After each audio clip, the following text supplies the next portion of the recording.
Hello everyone, welcome back to my Facebook page and YouTube channel Nupur blog and cook. কেমন আছেন সবাই? আশা করি সবাই অনেক অনেক ভালো আছেন, আমিও ভালো আছি। চলে এলাম আবার একটা নতুন ভিডিও নিয়ে। আশা করি ভিডিওটা আপনাদের অনেক বেশি ভালো লাগবে।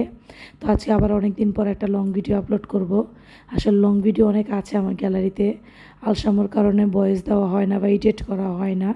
তো কিছু আমি এডিট করে রেখে দিয়েছি, আজকে ভয়েস দিব। তো এখানে আমি পোয়া মাছ বোনা করব টমেটো দিয়ে। তো সব মশলা দিয়ে দিয়েছি, হলুদ, মরিচ, ধনিয়া, জিরা, আদা, লবণ, মরিচ যা দেয় সবই দিয়েছি। স্পেশাল কোনো মশলা নেই, যা প্রতিদিনের জন্য ব্যবহার করি তাই দিয়েছি। তারপরে যে এটা কষিয়ে এর মধ্যে আবার পোয়া মাছ 4টা আমি দিয়ে দিয়েছি। আমার 2 ছেলে আর আমি 3 জনে 3 পিস দুপুরে খাবার, রাতে ওরা 1 পিস খাবে। আসলে তো আমি তো এক বেলাই ভাত খাই। তো এই যে এখন পোয়া মাছটা রান্নার ডান, আমি একটু ধনিয়া পাতা দিয়ে দিচ্ছি যাতে শুকরান হয়। তো আর এখানে হচ্ছে আমি খিচুড়ির প্রস্তুতি চলছে। তো এখানে মশলা দিয়ে দিচ্ছি, আর খিচুড়ির জন্য কি কি তৈরি করে রেখে দিয়েছি আগে থেকে, কুটে কেটে রেখে দিয়েছি এগুলো দেখাচ্ছি। রসুন, এখানে আদা, তারপর হচ্ছে পেঁয়াজ, কাঁচামরিচ, আলু। প্রথমে কিন্তু কড়াইতে জিরা আর হচ্ছে তেজপাতা ফোড়ন দিয়েছি। আর এখানে চাল, বুটের ডাল আর হচ্ছে মুগ ডাল সব একসাথে মিক্সড করে রেখেছি। ফুলকপি ডাঁটি, তারপর এখানে হচ্ছে সিম, এগুলো সব রেখে দিয়েছি। পেঁয়াজের পাতা বা পেঁয়াজের কলি এগুলো দিয়েছি। তো এখন ফোড়নের মধ্যে আমি কাঁচামরিচ আর পেঁয়াজ দিয়ে দিচ্ছি। আর এই যে এখানে আমি আলুটাও ছিলে রেখে দিয়েছি। তো এই যে দেখতে পাচ্ছেন আলুটা ছিলে আমি তৈরি করে রেখেছি। আলুটা আসলে লাস্টে ছিলেছি, কারণ আলু আগে থেকে ছিলে রাখলে কালো হয়ে যায়।